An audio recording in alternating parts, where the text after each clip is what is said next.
We have a number of people who want to be the next mayor of Providence. Joining me today is Gonzalo Cuervo, a Democrat for that job. In fact, they're all Democrats right now. If we get a Republican, we'll have them on too, although they run unaffiliated in Providence. Gonzalo Cuervo, welcome to 10 News Conference. You're new to my show, but you're not new to politics. You were the Secretary of State's Chief of Staff for several years, and before that you worked for the mayor in Providence as Chief of Staff. You know the building, you know the ropes. Tell me why you want to go from appointed person to elected person. Why? Well, Gene, thanks for having me. Providence is a fantastic city, and it has a lot of great assets, but there are too many people in the city that don't have any access to that. And that persistent poverty, that income inequality is a really serious threat to all of us, both in the city and outside of the city. It's really limiting our ability to grow. It's limiting our ability to invest in infrastructure, invest in the things that we need to make sure that the city is on a sustainable path. And I want to run because I'm a lifelong advocate in the city. I've been a community leader. I've been a small business owner. I've worked in government for nearly 2 decades, and I was born in Providence. And I love this city. And I think that my diverse background, not only professional but personal, has prepared me to really make the changes and bring the folks together that needs to happen for us to do this in the city. Okay, so there have been some shortcomings, I guess. You're watching things that haven't added up to you. Is this a reflection on your prior boss, the mayor of Providence? Because you were the chief of staff. This never got done while he was there? Well, I mean, I think change comes incrementally in government, you know, and I think that the Mayor Tavares left the city much better than he found it. And I think that that's what we have to look at. And I'm very proud of the work that I did during his administration. I'm very proud of all the work that I've done as a community leader and as a city official and state official. Are you proud of the way Mayor Aloza handled it? Because a lot of people have criticized him for a number of different reasons. Do you want to lay him out, or are you going to say, well, he did the best he can? Well, I think, look, I think he's faced some very serious challenges. And I think overall, you know, he's run an honest, transparent government. And, you know, running the city of Providence is difficult. And I think people have already had 7 years to make up their mind on what they think about his administration. So I look forward to moving the city forward beginning in 2023. We're going to dig into what's going on there now and how you might change it. So you were Mayor Tavares, you were 4 years with him, and then you went to the Secretary of State's office, and you must manage your money pretty good because now you're a professional candidate, correct? That's what you're doing for the past almost a year. Yes, sir. So in other words, you're doing that full time. I'm doing this full time. All right, and you hope to be the full-time mayor, which comes with a salary. It'd be nice, I guess, at some point to start having an income come in. How have you been doing that? How have you been managing? Well, you know, I save some money, you know, and I don't have a lavish lifestyle, and my wife works, and she's very supportive of me. Well, that's good. You get a little insight into you. Tell me a little bit about you, because maybe we know you as an administrator, people who you work for other people. Tell the folks about you a little bit. Well, Gene, you know, I was born in Providence. I'm 47 years old. I have 2 adult children. My youngest is a senior at UConn. My wife is a school teacher, and she runs a theater company here in Providence. And, you know, I've been very involved in the community since I was 19 years old. I started as a community organizer on the South Side. I ran a small business on Broad Street for several years in the late 90s. And most recently, when I left my job at the Secretary of State's office, I actually spent some time substituting at Mount Pleasant High School because I live right down the street from Mount Pleasant High School, and I really wanted to get a feel for what's going on inside our high school. So I had that opportunity. That was an eye-opening experience. Well, you know the city, you know City Hall, you work for the mayor, so you're going to hit the ground running, we assume, provided you prevail. Now, there's some touchy topics going on in your city. Number 1, litmus test. Are you defund the police? Absolutely not. I think, I'll tell you, Gene, everywhere I go in the city, I've been talking to a lot of people, individuals and groups, and what people want is better, more accountable policing. They don't want less policing. They want police to improve the community police relationships and to be accountable when there's wrongdoing. We all know in any profession, regardless of what that is, there are some folks that don't do a good job. And we need to hold those accountable. There are bad apples, but we understand there are more good apples, and sometimes the police feel put upon. And we have to be supportive of those. Would you increase funding for the police, or at least hold it level? And all this stuff about reimagining, is that not for you? Well, here's the thing. I think we absolutely have to reimagine public safety, but I think what happens is we end up in these binary conversations where you're either for defunding the police or you think that the only solution is to hire a ton of new cops. And I think that the reality, like most things in life, is much more nuanced than that. I think, we're at a very low point in terms of staffing for the police, and we're working through that. There's currently an academy in place, and there's another academy that's queuing up, and we need to get to an appropriate staffing level. But that we aren't going to hire our way out of violent crime. We're not going to hire our way out of the issues that impact a city like Providence and other cities. Well, you're right. It's nuanced. It's more complicated than just a quick headline. But it has become the issue because your party, the Democrats, took a beating on Tuesday. We're taping here on Friday. Look what happened in Virginia. Look what happened in New Jersey. It came very, very close. And there's other races where the Republicans were able to say we're not defund the police, and we're not woke, and we're not critical race theory, and all those things. This must be weighing on you because you're pretty politically savvy. You watched the shows on Tuesday. Go ahead. Well, here's the thing, Gene, is I think a lot of times when you see Democrats that lose, a lot of these candidates are also kind of wishy-washy. They're trying to be all things to all people. And I'm running for mayor of Providence. I'm not running for Congress. I'm not running for governor. I'm not running for president. And I have to think about what are the issues that impact Providence directly, and how can we address those issues in a thoughtful way by bringing people together, people who have very different viewpoints on different aspects.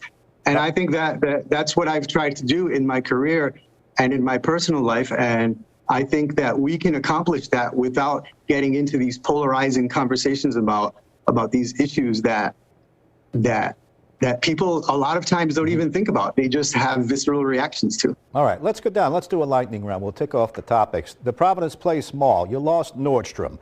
Boscov's came in, but some people say if the Apple Store ever moves out of that place, they're going to put the lights out. And across the way at Kennedy Plaza, you've got crime. And then you have the empty Superman building. And I could go on and on and on in kind of a downward spiral. What would you do to address all that I just said? Well, here's the thing. I think one of the primary roles of any mayor is to be the chief cheerleader and lobbyist for their city. And I think that's an area where we need to make some serious improvements.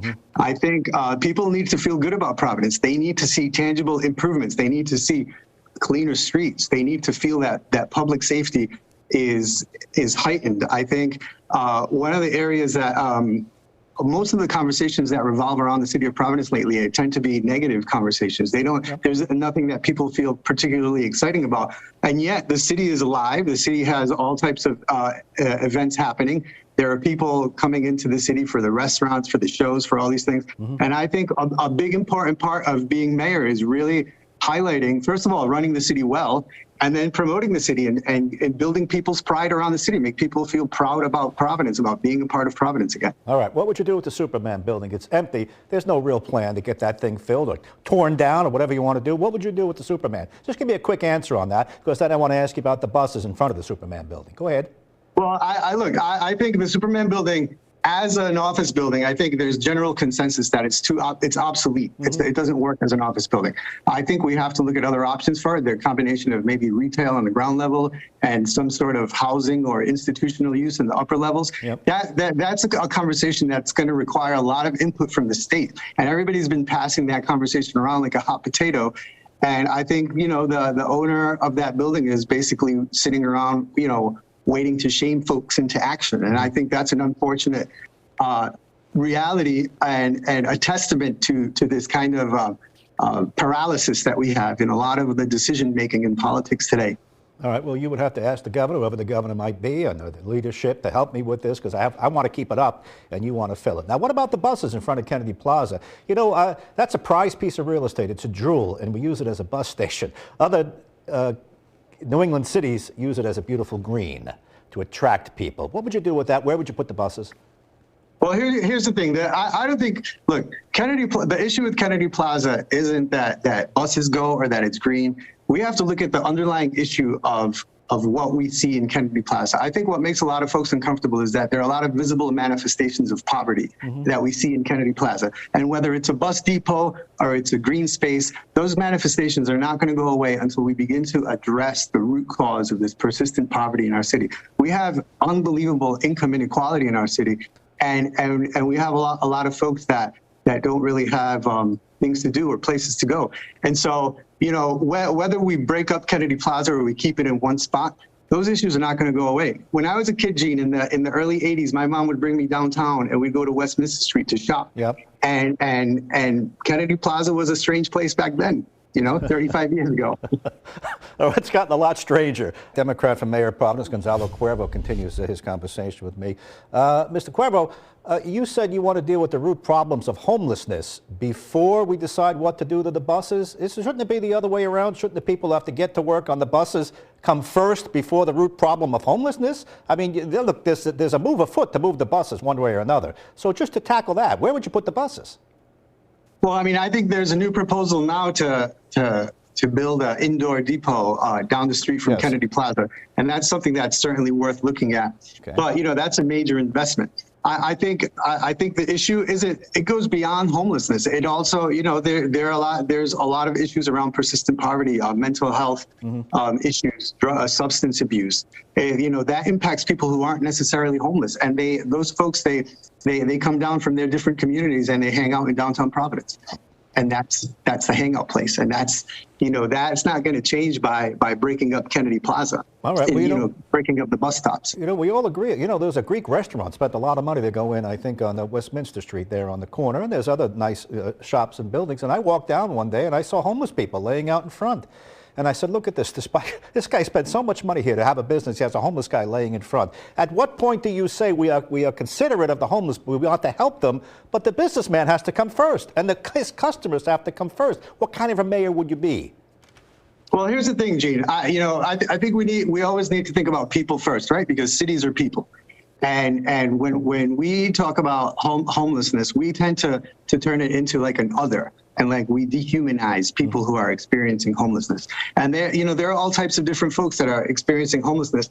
I think that we can beautify our downtown area, but in order to be successful, we can't just arrest or displace people because folks are going to come back. So until we make significant investments and we're thoughtful and we partner with agencies that are addressing these types of behavioral health and people who need housing, if we don't address that in a comprehensive manner, the issue just comes back. It will just come back. These folks need help. It's not something that you can erase. No one solved it yet. And if you can solve it, then that's going to be kudos to you. We understand that. But it is a fair question. At what point, the interest of the homelessness versus the man who's trying to run a business or a customer who has to walk over them to get in the business, where does that come to play? Let's leave Westminster. Let's go up to Atwells Avenue. I go up there often. I like to eat up there, and sometimes the streets are a little too dirty.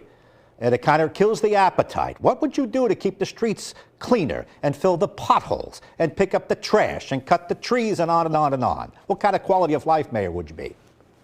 Well, here's the thing, Gene. Again, as I said earlier, one of the most important roles of a mayor is to be a cheerleader for their city. And you can't be a cheerleader for a city that looks like it's falling apart. I think we need to get really aggressive with cleaning our streets, with keeping our streets maintained. Our street sweeping schedule has been reduced to like once or twice a year when you have cities like Boston where they sweep their streets every 2 weeks. These are the types of things that we have to make. These are strategic investments that what's happening is that because of the fiscal challenges that cities have faced over years, they begin to cut corners here and there and here and there. And next thing you know, the city looks disheveled. It looks like it's falling apart. And you ask yourself why.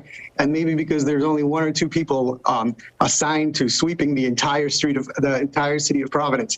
And, these are things that need to be addressed. We can't tackle the bigger problems if people don't feel good about their city. And they're not going to feel good about their city if the city's full of potholes and dirty. We have 2 minutes, so let's keep that time in mind because we have a hard out. Would you be the bike path mayor, or would you be the person to undo some of the bike paths that the business people are complaining about, particularly South Water Street? That's the escape route out of Providence. It's only one lane now. And some people say, the business people say that's the wrong move. Where do you stand on those bike paths? And I'm going to ask you about the schools. Take about 30 seconds. Well, Gene, bike paths are part of a conversation around what people call these days multimodal transportation. Every city in America that is in a suburban town is investing in multimodal transportation, whether it's bike paths, whether it's pedestrian infrastructure, all these different things. You know, you can argue about the merits of how the city has rolled out some of these things, right, but these things are here to stay in a modern society. And if you look at South Water Street was a feeder street for the highway before the highway was moved. South Water Street is a mile away from the highway now. It's a very different conversation. And I think, you know, once people get over the initial shock and the pearl clutching of change, they realize, hey, you know, this actually works. And if you go down there now, I've actually been down there a couple of times. Yeah. You know, there's parking and there's movement in traffic. And I think a lot of times the issue that people have is the way the city rolls out some of these programs, and it kind of like takes them by surprise, and it doesn't, you know. Well, that could probably be improved. It took the business people by surprise. We've only got 30 seconds. 30 seconds. Just quickly on the school takeover. You wouldn't have much to do with that because the state runs the whole show. But just quickly, your thoughts on that. 30 seconds. I have a heart out. Go ahead.